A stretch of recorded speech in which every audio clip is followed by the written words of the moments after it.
just wanna keep causing me strife or asking like the other song you wanna eat my knife, but they just what gives out a huge war fight and just mind their own business, have a fucking nice life.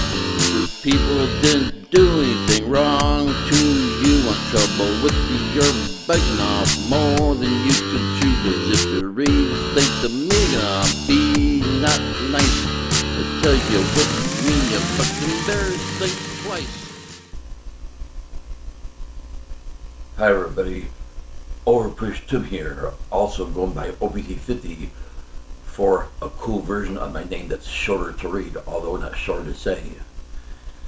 And you know, when I hear that clip you just heard of the totally done mix of my song, of my Come to Be a Scourge of the Town song that is, and hear how much of a rocker I sound in that, then this is also what gets me again about YouTube videos I've seen and heard talking about rock being dead. Because I just feel when I hear myself sounding like that in my Come to Be a Scourge of the Town song, that I just can't help feeling that it's clear to me that I was really born to be a rocker.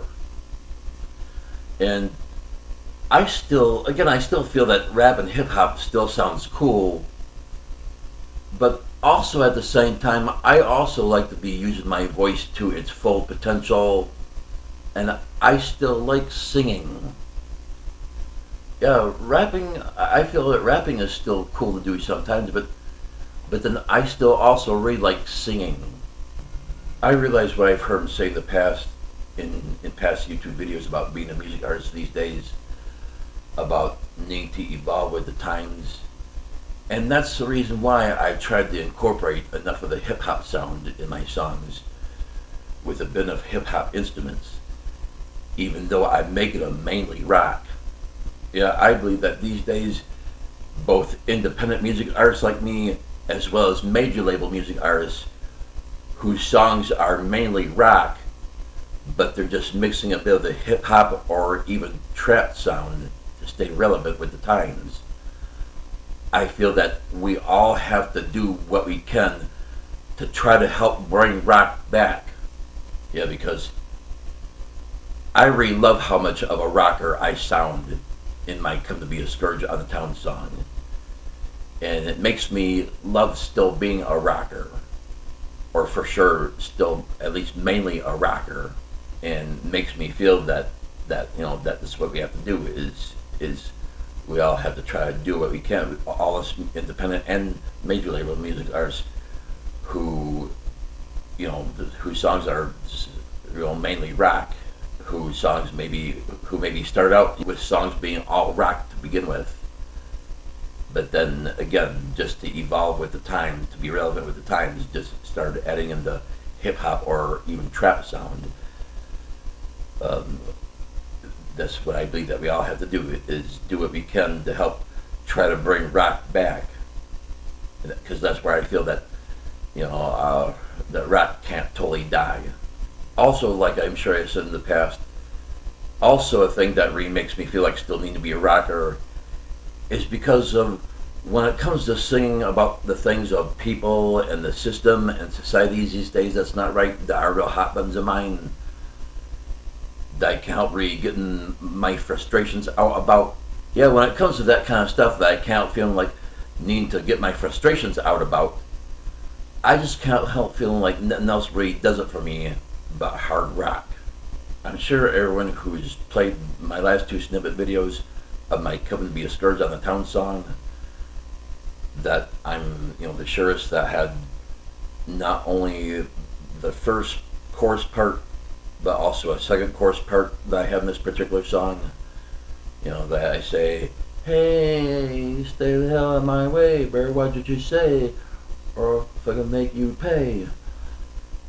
Well, the thing I want to do next is show everyone in the FL Studio what I put together of that from different takes, from different vocal takes it is, that I feel makes that second chorus part just killer sounding. Yeah, I feel that, yeah.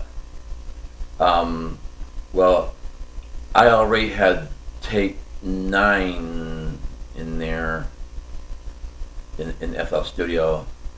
So Stay the Hell Out of My Way, that was already one bit of that chorus part that I felt was killer enough. And then from take 10, the vocal take 10 was also already in there, and that one had a part or two, of that second chorus that I felt was killer. That was killer enough sounding on the vocals. And then I took another one or two vocal takes from one or two other takes that I also thought sounded quite killer enough.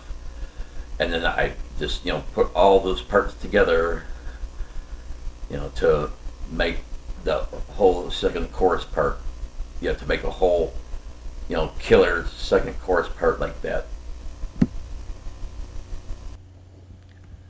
So here it is, everybody, in 6 different parts from different takes.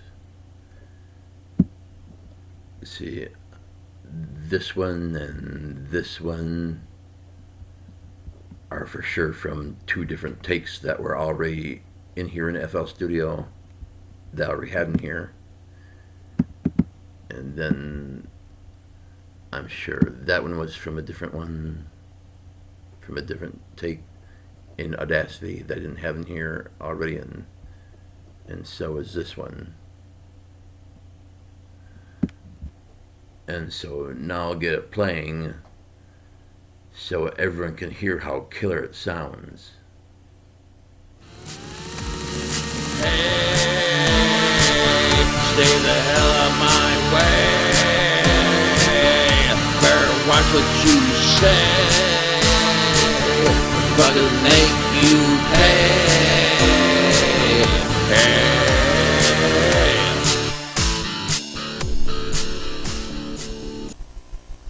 It's probably going to look quite a bit darker on this end part of the video, but after 5 p.m. now, I'm just getting close to done editing this video, and all of a sudden there's this one more thing I just started wanting to get in, and that is those killer vocals I showed you on that second chorus part of my song. I'd really like to be able to do those for all my fans in every song, or a lot of the songs of mine, if not every song. But I still really am having trouble, getting how to do it every time. Like a man who's had a successful singing career, singing and musician career for a long time, named Ken Tamplin, and he now teaches. He's now a vocal coach, and you can look him up on YouTube, and he also has a website. I'm sure it's KenTamblinVocalAcademy.com. Well, I also can't help being quite enough of a fan of his. There's for sure certain songs of his, for sure, like All the King's Horses, it's called, that the chorus goes, all the king's horsemen couldn't put it back together again. Dun, dun, dun. Yeah, it's for sure, that one's for sure a big favorite of mine, of his. Just to make sure everybody knows, that song of Ken Tamplin's All the King's Horses is not about Humpty Dumpty, though. Anyway, yeah, I feel that if I had enough money, if I had my music making enough money to, take his vocal coaching course, then that would help me be able to do those kind of killer vocals for all you fans of mine in a lot of songs, or close enough to every song.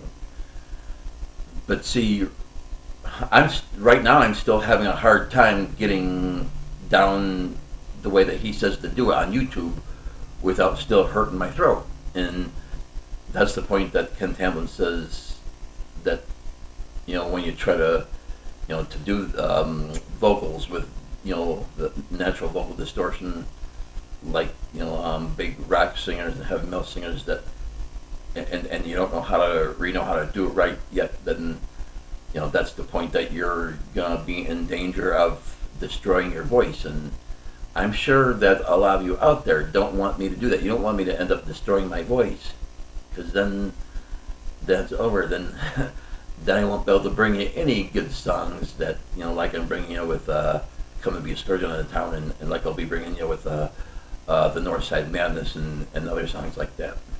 Yeah, so that's where my music really needs to be able to get making money.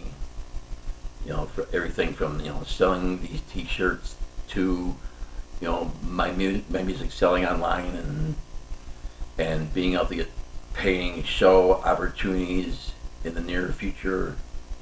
And I'm sure that's it. I'm sure that's everything I wanted to get in this video.